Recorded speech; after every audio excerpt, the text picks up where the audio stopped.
Greetings and bienvenue, Midnight Crew. Thank you for returning to this broadcast, and welcome to new viewers joining us for the first time. If you like a video, then feel free to subscribe. All right. The whole affair started on an odd note. I'd got back from school to see my dad sitting down in the living room watching TV. My dad's a workaholic, and at that time wouldn't typically get back home until 7 at the earliest. And here he was, dressed in khaki shorts, Hawaiian button-down shirt, and sandals at 4 p.m. It was pretty clear he hadn't left the house all day. He took one look at me as I walked through the door, and my eyes locked into his. I could see a twinkle in his eye. He slaps his hands together and leans forward with a huge smile across his face. He told me that we're going to go camping, tomorrow. Camping for us wasn't like camping. We had an RV to start off. Furthermore, we'd only ever camped somewhere that had easy access sewage disposal and power outlets. With all the extension cords we'd haul along, even though my brother and I would never sleep in the RV itself, we could funnel enough power into that tent to have TV and play video games all night long. Really, camping for us was more like an excuse to not shower and get fresh air away from the suburbs. Personally, I found it all to be a glorious waste of time at that age, and at my age, a waste of money as well. There was just nothing campy about it. It really was just a more inconvenient setup than what I had at home. It wouldn't be until I got much older, just a couple years ago in fact, that I'd learned that the only reason why my dad wanted to do these camping trips so badly was because he never truly felt the house we all lived on was his house. My mom was the one who wanted it so badly because it was so close to a reasonably well-to-do school district. And while my dad dutifully sacrificed for all of us, he literally felt there was never, ever any escape for him save sleep. Even back then, when I didn't truly understand the depth behind why my dad loved these outings so much, I could at least suss out that it meant a lot for him for us to go on these things, though it certainly didn't stop my little bro and I from whining about it back then. But we put up. This trip was going to be a little different, though. For starters, no leaving at noon or 3 p.m. We were leaving at the crack of dawn. I remember being barely coherent as I was practically dragged out of my bed and into the RV. It was still dark out. The sun hadn't even risen over the mountains yet. I watched as the familiar suburban houses and strip malls came and went before sleep took me back, and I nodded off on the living room table of the RV across from my lil bro. The RV hit a big bump in the road and made me jump as my arms slammed back into the table. I awoke to a completely foreign landscape. Through the window, I saw sparse buildings and hardly any greenery. Sand dunes as far as the eye could see, and something unlike anything I've ever laid eyes on. It was a gigantic encampment of RVs, ATVs, dune buggies, dirt bikes, wooden stands. I thought I had woken up in an action movie. I couldn't see it, but I was sure that my dad was absolutely beaming at the sight. As a kid, he lived for going dirt biking and ATVing. Probably thought my lil bro and I would be just as keen as he was back then. He was sorely mistaken, but it was the thought that mattered. Our RV ground to a halt in some giant clearing, still surrounded by dirt bikes, ATVs, and the such. I remember my first step outside of that RV, and immediately began to feel the dust and gasoline fill my nostrils.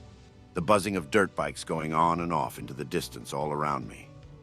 Where we had parked, it was fairly flat, but we were absolutely surrounded by mountains of pure sand, way far out away, and you could see some of the enthusiasts coming up and down the sandy slopes.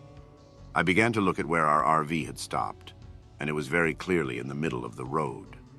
There was no asphalt, but it was obvious that where we had parked was an obstruction to any further RV traffic that would come by.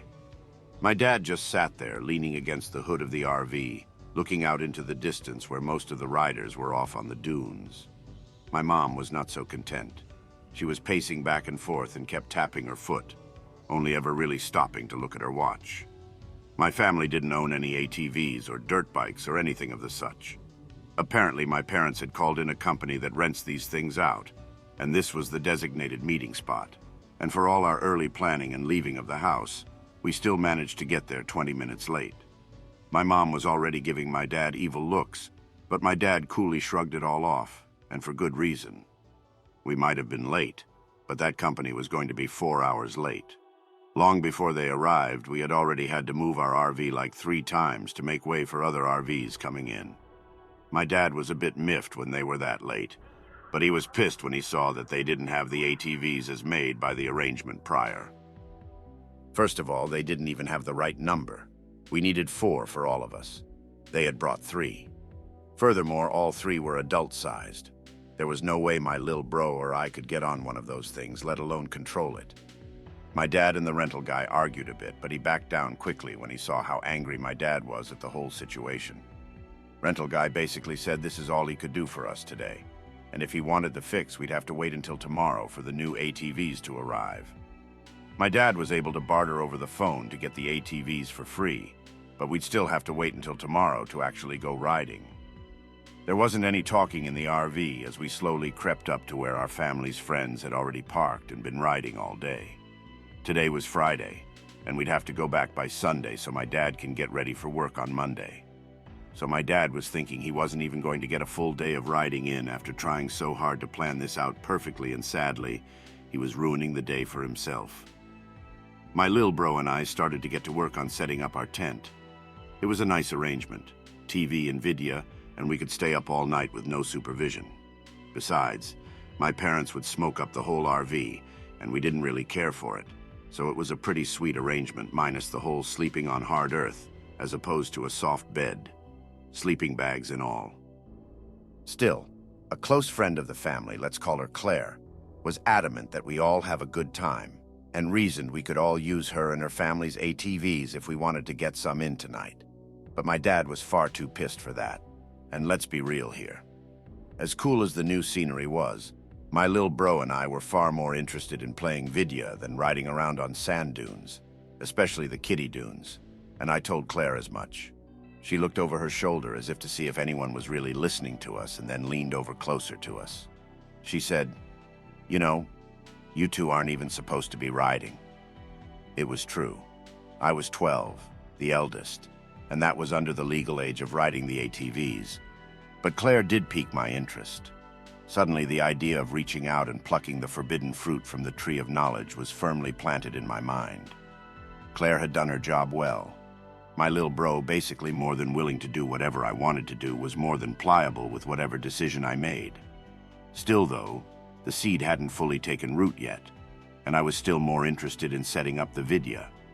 I was looking up at the tent ceiling as my lil bro played on for hours on end, just thinking about riding ATVs, outrunning the cop dune buggies, and having a huge sandcastle lair in the middle of the desert. The next day arrived, and as if right on cue, the rental guys were still late as ever, but at least we got our ATVs by 1 p.m. My dad is practically frothing at this point. My dad's bad mood made him just want to sit and stew by the midday campfire with a beer. I remember feeling really bad for him because it was like his one chance at having an escape from the bonds that shackled him so tightly had more than slipped right through his fingers. You could see how the years of work he endured had already etched wrinkles into his skin that simply wouldn't be there if he wasn't so stressed, and all the arguing and yelling he was doing at these rental idiots wasn't doing anything for his temper and dissatisfaction. My mom felt obligated to be miserable by his side. Claire asked us if we wanted to go ATVing with her and the rest of her kids. We turned to our dad. Without saying a word to us, he nodded, and we knew we were free to go riding. I'd never been on an ATV before. Claire had us practice a bit on how to brake and accelerate, drive in a circle. Luckily, my ATV was automatic, or I'd fail miserably at all of this, after about 10 minutes of preliminary discussion. Claire had us turn off both our ATVs, and a look of serious concern spread across her face. She said that riding ATVs is all well and good fun, but that we have to be exceptionally careful. You see, if you've never driven across the dunes before, especially in the heat and dust particles in the air, the dunes start to blend themselves together as you go along. A dune you think is safe might actually open up into an 18-foot drop. You'll topple over and break your neck, or the ATV would tumble on top of you and break your spine. This was dangerous stuff, and of course this made me want to ride the ATVs all the more. My lil bro not so much anymore, but like usual followed my lead anyway. The rumble underneath my body, the tingling at my hands, the wind swept across my face. It was like nothing I'd ever experienced before. Bobbing up and down the dune slopes in a single file line was pretty cool. Claire led us all, and my little bro and I brought up the rear. I'll never forget how my heart sank when I heard the noise.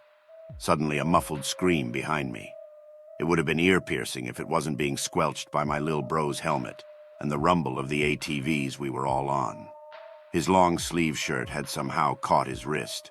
He was half flung over his ATV, and he was accelerating down a very steep dune slope. I, for better or for worse, began to give chase. You know, maybe I should have ran up ahead to go get Claire, but at the same time I thought for certain if I didn't follow him, I might lose sight of him and we'd never find him, or it'd be too late. ATVs don't travel that quickly, at least not these rental ones we were using. But with all the swerving my lil bro was doing trying to get back up on his ATV, while trying to drive and constantly accelerating, we got more than turned around off the more beaten path of the dunes Claire was ushering us through, and we were entering virgin dunes. Dunes without tire treads. Eventually, inevitability took its course. My lil bro's sleeve tore, and with a little more torque. My lil bro was free from the contraption, was flung in the air, and landed halfway down a dune, while his ATV crashed into the other end of the sand valley. I had barely caught up to him, as I was no ATV pro, immediately hopped off, threw my helmet off to the side, and began scrambling down that dune to him, and thank God he was still moving. Crying, but moving. I tried to get him up to his feet, but he wasn't budging, and I looked at his wrist, the one that was caught. It was broken. I didn't know how badly at the time, but it was clear that things weren't going to be working properly for quite some time. Otherwise, beyond the wind getting knocked clear out of him, he was fine. A little dirty and bruised, but fine. Eventually, I helped him up to my ATV, as I didn't want to even attempt to try and drive him up that steep dune wall. I had to drive slowly, as my lil bro could barely hold onto my shoulder. His fingers dug in nice and deep as his limp wrist lay destroyed at my thigh, the rest of his arm struggling to hang on as I barely trudged along. I thought I was certain as to what path to take back to our camp. I had begun what I thought was tracing my steps back, but the tops of the dunes really did all look the same, and when that adrenaline was pumping through my system, I had been far more focused tailing my lil bro. After about what I assume was an hour of driving in a semi-straight line, it was starting to sink in, and I was completely lost.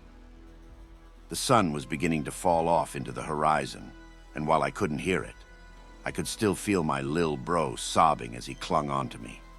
I had finally reached a bigger dune compared to the rest, and I thought I might finally be able to see something familiar from atop it, but much to my dismay, all I saw was more desert and a giant rock a little ways away. Figured it would serve as a semi-decent landmark, so I started driving to it. Parked the ATV there, and I lay down my shirt for my little bro to rest on while I sat and leaned back against the rock. It was nighttime now. My little bro and I both decently dehydrated from the heat of the desert.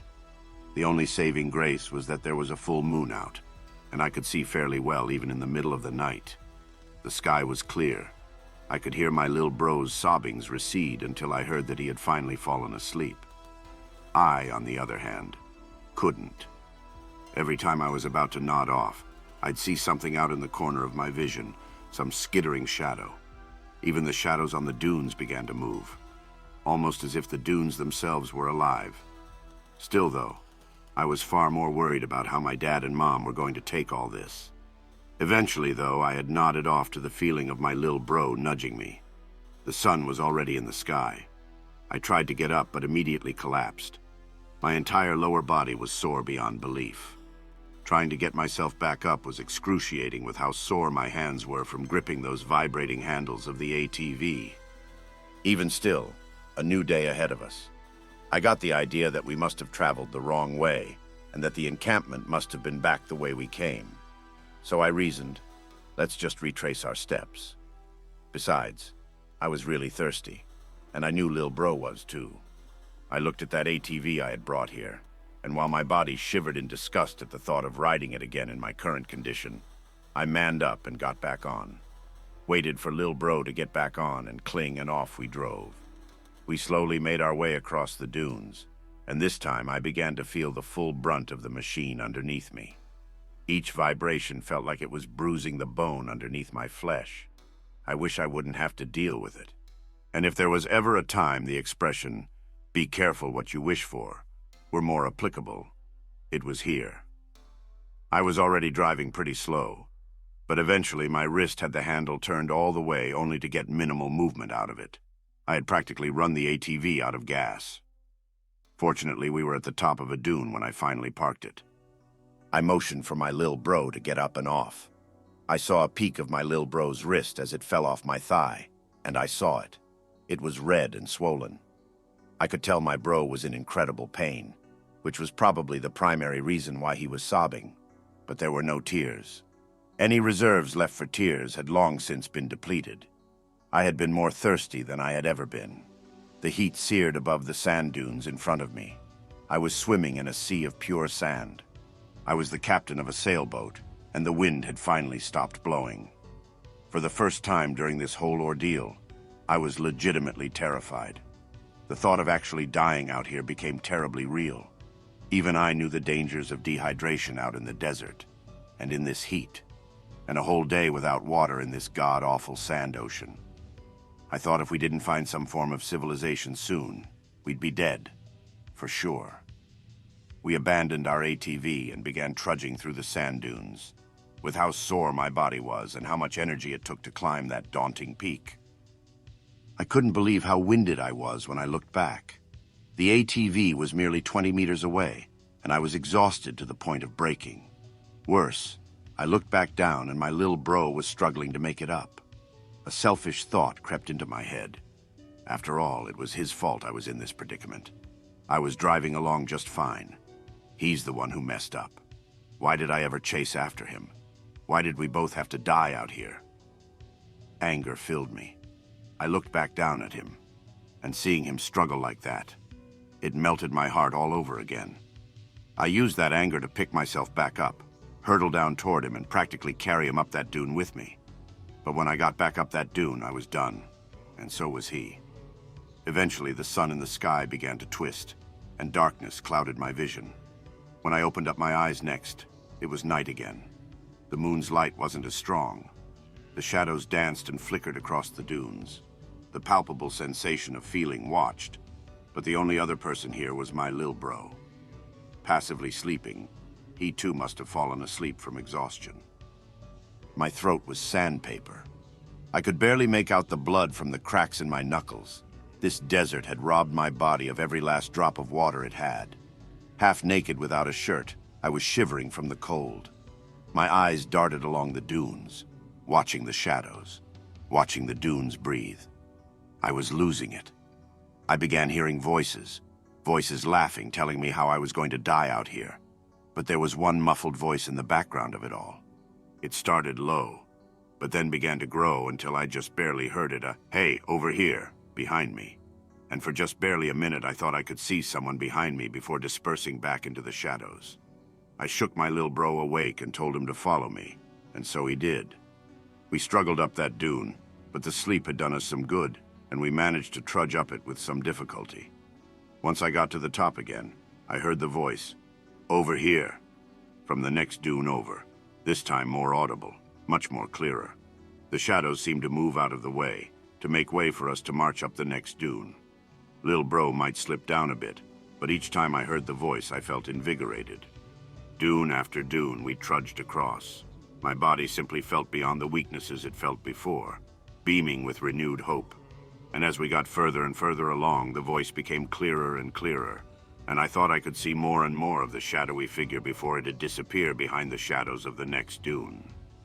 Part of me told me I had gone completely nuts, but the other part of me was telling me to just keep following it. Whatever it was better than the fate that was waiting for us out back where we were. The voice and shadows began to recede the closer we got toward dawn. I had long since lost track of how many dunes my lil bro and I had crossed. As the voice began to recede, a deep sense of loss began to well inside me. The desire to pursue harder and stronger filled me. My resolve hardened as the oppressive light of day began to peak above the mountaintops. Finally, after one last dune, I saw it. The encampment. There, off into the distance. We had finally found it. We were saved. It was just 9 or so dunes ahead of us. We would have seen it beforehand if it hadn't been nighttime. We pushed on as fast as we could. I could see ATVs pushing out like ants out of an anthill toward us, and my little bro and I would have cried with joy had we had any water left in us for tears. Helicopters were called in, and my little bro and I were flown out to the nearest hospital. We suffered from extreme dehydration. Doc said that if we had spent another 2 hours out there, we'd have been jerky. I remember being in the recovery room next to my little bro watching TV when we heard a knock at the door. A nurse guided my mom into the room, and she was practically bawling at the sight of both her boys being all right. She hugged us so deeply. She switched from telling us how much she loves us to cursing at us for being so stupid as to go out there alone. She asked us what happened, and I began to explain the whole ordeal, my little bro filling in bits and parts as we went along. Apparently, they had found my little bro's ATV and my shirt, had no clue where my ATV was, and might as well have been on the underside of hell. If we had just waited by that huge rock another hour or so, we probably would have been rescued fairly expediently. For a little while there, I had given up hope and thought I was going to be dead. Now the only concern I had was what our punishment was going to be for ruining Dad's vacation. In a bit of sincerity, and to also mitigate any punishment we were to receive for this fiasco, I looked at my mom and said I was sorry for ruining Dad's vacation. My mom got very quiet, and you could see that memories that had been pushed aside at the news of finding her boys safe and sound were now reaching the forefront of her attention. You see, the one who found my lil bro's ATV and shirt was my dad. Kind of.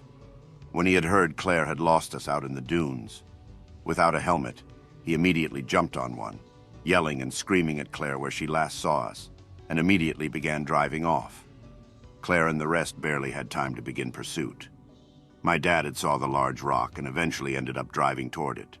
He lost control of his ATV when going off a particularly large hole over the dune, fell off his ATV and landed in the sand dune below. He hit his head in such a way as to break his neck as the ATV bumped into his body. They got my dad on a helicopter as fast as they could, but he was long dead. The more and more I thought about it, the more and more that voice I heard over the dunes last night started to sound familiar. I hope that you enjoyed tonight's broadcast. If you enjoyed tonight's story, then please subscribe to the channel as more Greentext will appear daily.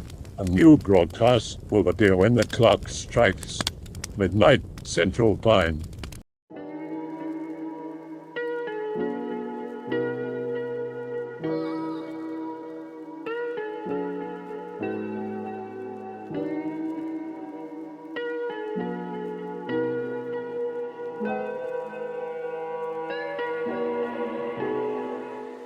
Remember to check out the Odyssey page in the description for a second archive of the channel's videos. There's also a Rumble archive as a backup.